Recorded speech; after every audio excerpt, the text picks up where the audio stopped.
Assalamu alaikum and welcome to Rabia Hassan Official. Please like the video and subscribe the channel. इस video में हम बात करेंगे something about very interesting story Solomon islands में जो किया जाता है. बहुत सारे लोगों ने इसको सुना भी होगा, लेकिन where do we apply it and how actually we understand the message behind the story. Again ये कोई स्टोरी नहीं है, ये एक हकीकत है. जो सोलोमन आइलैंड्स हैं वहाँ पर एक रवायत है कि जब कोई भी दरख्त बहुत पुराना हो जाता है और उसको वो उसको काटना होता है किसी फॉर एनी रीज़न, तो उसे काटा नहीं जाता, एक्चुअली उसको चॉप नहीं किया जाता. किया ये जाता है कि उस कबीले के लोग, उस ट्राइब के लोग वहाँ जाते हैं, उस दरख्त को बुरा भला कहते हैं, उसको कर्ज करते हैं, उसको जैसे आम लफ्ज़ों में हम अपनी नॉर्मल लाइफ में ये कहते हैं कि this person is very toxic और this environment is very toxic, जहाँ पर आपको हर वक्त इतराज़ात का सामना होता है या टॉक्सिसिटी का सामना होता है. तो ये टॉक्सिसिटी वो कंटिन्यूसली उस दरख्त को देते हैं और किसी किस्म का कोई चॉपिंग नहीं करनी पड़ती, कोई काटना नहीं पड़ता उस दरख्त को. वो दरख्त बिलाखिर अपनी मौत खुद ही मर जाता है, विदर कर जाता है. Now this is something very interesting about, एक तो इसमें एनर्जीज़ का पहलू निकलता है, क्योंकि हम सबको पता है साइंटिफिकली कि दरख्त भी लिविंग बीइंग्स हैं और they breathe, they they make their own food. इसके अलावा इनकी जो तमाम प्रॉपर्टीज़ हैं वो लिविंग बीइंग वाली कैरेक्टरिस्टिक्स हैं. लेकिन हमने शायद इस नुक्ते से आगे कभी इस पे गौर नहीं किया कि ये लिविंग बीइंग्स हैं तो किस किस्म के लिविंग बीइंग्स हैं और इनकी एनर्जी रिलम के अंदर एनर्जी साइंस क्या है. जिस तरह मैंने पहले भी कुछ वीडियो में जिक्र किया है, energy science is another realm जिसको आप एक्सप्लोर करते हैं बाय अंडरस्टैंडिंग कि जब हम ये कहते हैं कि कोई भी किसी भी चीज़ के अंदर लिविंग बीइंग की प्रॉपर्टीज़ हैं तो उसकी एनर्जी इतनी इफ़ेक्टिव होती है कि वो बाकी एनर्जीज़ को अफेक्ट करती है. नेचर का एक अपना इम्पैक्ट है. वो जो नेचर का इम्पैक्ट है वो ना सिर्फ ये कि नेचर का इम्पैक्ट है, बल्कि उसके अंदर डिफरेंट एनर्जीज़ मर्ज करती हैं और एक न्यू एनर्जी को जन्म देती हैं. जब भी हम एनर्जी रिलम की बात करते हैं तो याद करें ये हमें डिफरेंट पोर्टल्स हमारे लिए खोलता है.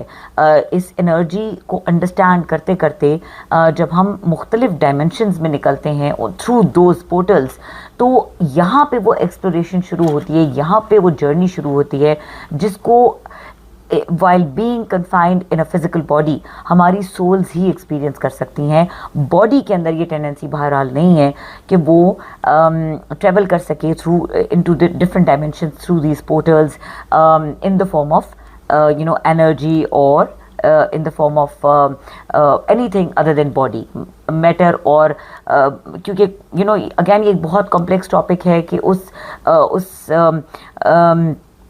पोर्टल से कौन कौन सी चीज़ें गुजर सकती हैं, क्या उधर से मैटर गुजर सकता है, नहीं, क्या उधर से लाइट गुजर सकती है.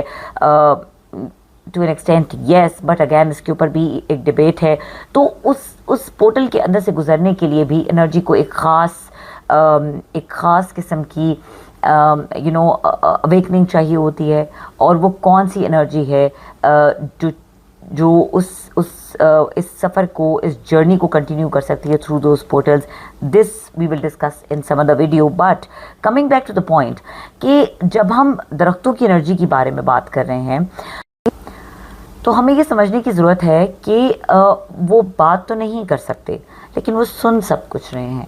और जब वो सुन रहे हैं और महसूस कर रहे हैं तो आप जो भी बात दरख्तों के पास जाकर कर रहे हैं और ख़ास तौर पे अगर उनसे मुताल्लिक कर रहे हैं तो उसका इम्पैक्ट आपको ये सोलोमन आइलैंड्स की जो एक रवायत है, एक ट्रेडिशन है, उसके अंदर एक जीती जागती इसकी मिसाल मिल रही है कि ना सिर्फ वो सुन रहे हैं, वो उसको फील भी कर रहे हैं और वो उसको रिएक्ट भी कर रहे हैं. बात करके नहीं, लेकिन through withering they are actually showing कि we do not want to live any more. या जिस तरीके से हमारे साथ बर्ताव किया जा रहा है, रवैया रखा जा रहा है, वो रवैया हमारी एक सर्टन रिएक्शन को ट्रिगर कर रहा है. अब यही चीज़ अगर हम ह्यूमन बींग्स के ऊपर अप्लाई करते हैं तो ये बहुत आपको इसका इम्पैक्ट हाई स्केल के ऊपर नज़र आता है. जब आप किसी एक ऐसे इन्वायरमेंट का हिस्सा हैं जहाँ आप सिर्फ क्रिटिसाइज़ हो रहे हैं, सिर्फ कैपिंग आपको तोहफे में मिल रही है। सिर्फ आपको ये बताया जा रहा है कि आपके अंदर क्या खामियां हैं और उसके पीछे इंटेंट आपकी तस्हीह नहीं है, just to pull you down, just to prove you wrong है। तो ये वो बिहेवियर्स हैं जो आपके अंदर से लाइफ को ख़त्म कर देते हैं। नॉट जस्ट दिस कि आप रिएक्शन में रिबेलियस हो जाएंगे या आपके अंदर से एबनॉर्मल बिहेवियर्स जनरेट करना शुरू कर देंगे, आपका एनर्जी बैलेंस डिस्टर्ब हो जाएगा, बट एक्चुअली आपके अंदर से लाइफ ख़त्म हो जाएगी। और उस लाइफ को रीजनरेट करने के लिए, रिवाइव करने के लिए बहुत ज़्यादा मेहनत दरकार है, क्योंकि ये ज़िंदगी जो हमें अल्लाह ताला ने एक बार दी है, ये ज़िंदगी अल्लाह ताला ही दोबारा दे सकता है। और इस बॉडी की डेथ का टाइम, इस बॉडी के डिपार्चर का टाइम अल्लाह ताला ने रखा हुआ है। जब हमें सोल को मारने की कोशिश करते हैं, बॉडी लिव्स, इट सर्वाइव्स, तो एक body without a soul, without an active soul, alive soul क्या होगी, क्या उसके फेथ लेवल्स होंगे, क्या उसके अंदर क्रिएटिविटी होगी, किस किस्म की वो क्योंकि देखिए सोल एक मिरर रिफ्लेक्शन क्रिएट करती है। जिस तरह कुछ लोगों से मिलके हमें ये लगता है कि हम शीशे के सामने खड़े हैं, रिफ्लेक्शन क्रिएट करते हैं वो आपके लिए, और इसीलिए हमें बाज़ लोग बहुत बुरे लगते हैं क्योंकि वो एक ट्रांसपेरेंसी का एक उनकी एनर्जी के अंदर एंगल मौजूद होता है।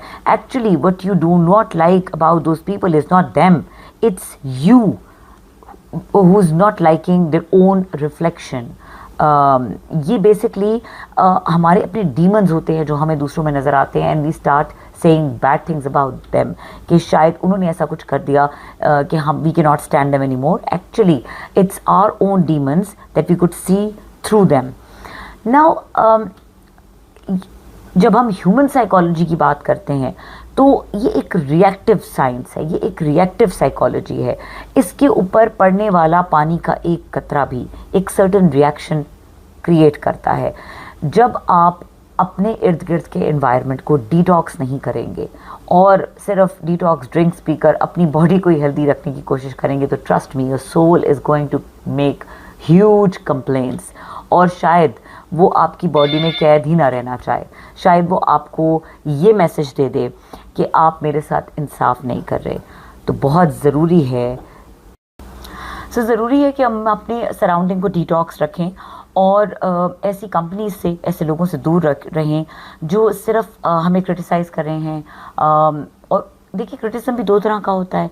कुछ क्रिटिसिज्म ऐसा भी होता है जो आपको कंस्ट्रक्ट करता है, आपके अंदर से उन खामियों को दूर करता है जिन्हें आप खुद नहीं देख पाते। तो a person can actually differentiate कि where there is a balance.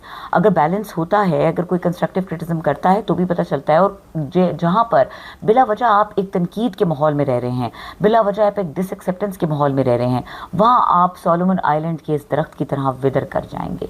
तो कोशिश करें कि ऐसे लोगों से खुद को दूर करें, अपनी रूह को मरने ना दें। Keep watching, we'll keep coming with different topics and mental wellness की सीरीज़ के डिफरेंट इश्यूज़ के ऊपर हम बात करते रहेंगे। देखते रहिए। अल्लाह।